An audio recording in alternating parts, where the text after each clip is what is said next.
दोस्तों, नमस्ते, प्रणाम। मैं भारती तिवारी आप सभी का स्वागत करती हूँ दीदी के चैनल, सिस्टर के चैनल पे। और सिस्टर है हमारी मंजू गिरी 89। और आप लोग फुल सपोर्ट कीजिए इनको। और हम लोग चल रहे हैं एक बहुत ही प्यारा विवाह गीत सुनाने। कैसा लगता है कमेंट में ज़रूर बताइएगा। इतना धीरे से करें। नमस्कार भैया, थोड़ा जोर से कहा नमस्कार भैया। नमस्कार बहनी दीदी। अरे फुल सपोर्ट करूँ। हम दोनों बहनें गाने जा रहे हैं एक बहुत सुंदर सा विवाह गीत। यही पार गंगा यही पार जमुना, बिचवा में लागी फूलवार जी। यही पार गंगा यही पार जमुना, बिचवा में लागी फूलवार जी। तेही तारा बैठे हैं दुल्हे कावन राम, हथिया चराई फूलवार जी।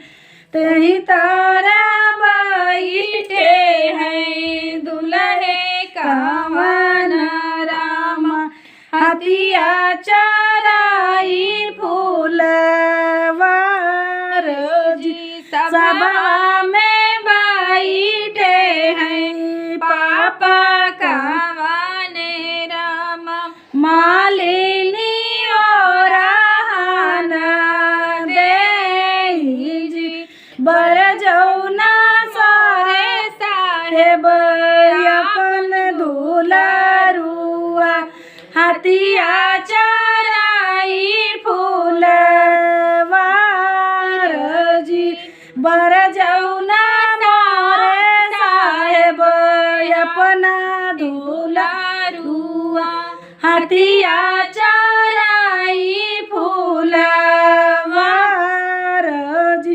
काऊ तो हर खाइने काऊ को के तू आके तोड़ीनी डार जी।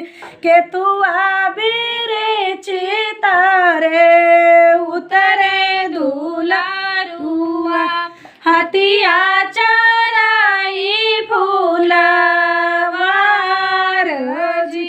के तू आबिरे चितारे उतरे दुलारुआ, के तू हथिया चराई फूलवार जी।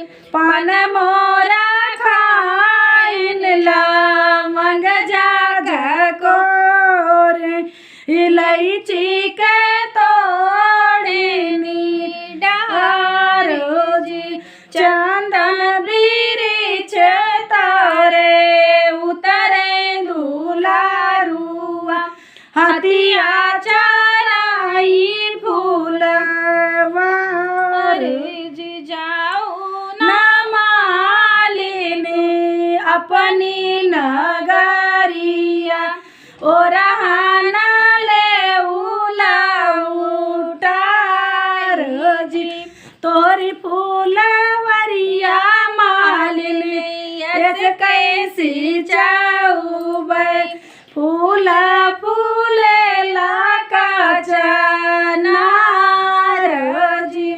तोरी फूलवरिया मालिनी ऐसे कैसी जाऊ बे, फूलवा फूले लाका चनार जी। तो दोस्तों ये गीत कैसा लगा कमेंट में ज़रूर बताना। हम दोनों बहनों का फुल सपोर्ट करना प्लीज़। धन्यवाद।